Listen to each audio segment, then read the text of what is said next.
সম্মানিত দর্শক, প্রত্যেককে শুভেচ্ছা নেবেন। আমি এখন দাঁড়িয়ে আছি 153 বছরের পুরনো একটি ভবনের সামনে।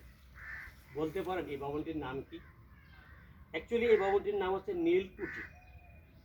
তৎকালীন ব্রিটিশ সরকারের নীলকুঠিওয়ালাদের নীল চাষের কেন্দ্রস্থল।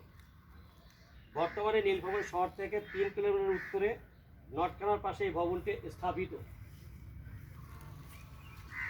অবাধ্য দরিদ্র নীল চাষীদের অত্যাচারের এই ভবনটি ছিল কালের সাক্ষী। এই নীলখামার থেকে বিবর্তনের মধ্য দিয়ে উত্তরের জেলা নীলভবনের নামকরণ হয়। সম্মানিত দর্শক, আমি একটু দেখাচ্ছি, আপনি দেখুন।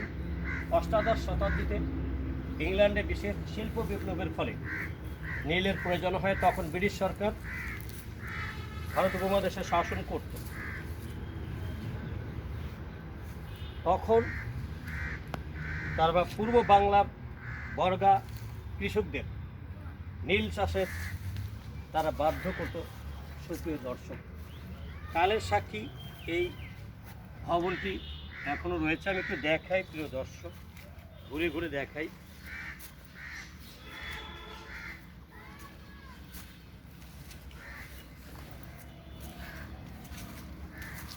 ভবনটির ভিতরের অবস্থা খুবই নাজুক। আমি একটু উপরে উঠি, দেখাই। একটু দেখুন প্রিয় দর্শক, কি করুণ অবস্থা। কিন্তু অত্যাচারের নিদর্শন হিসেবে ভবনটি এখনো মাথা উঁচু করে দাঁড়িয়ে আছে। আমরা এরকম নির্যাতনের এই অস্তিত্ব সম্পন্ন ভবন দেখতে চাই না।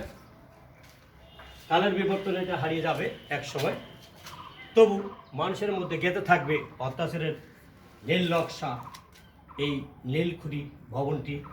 প্রত্যেকের জন্য শুভেচ্ছা। ভালো থাকবেন এই তথ্যটুকু আপনাদের দেওয়ার জন্য।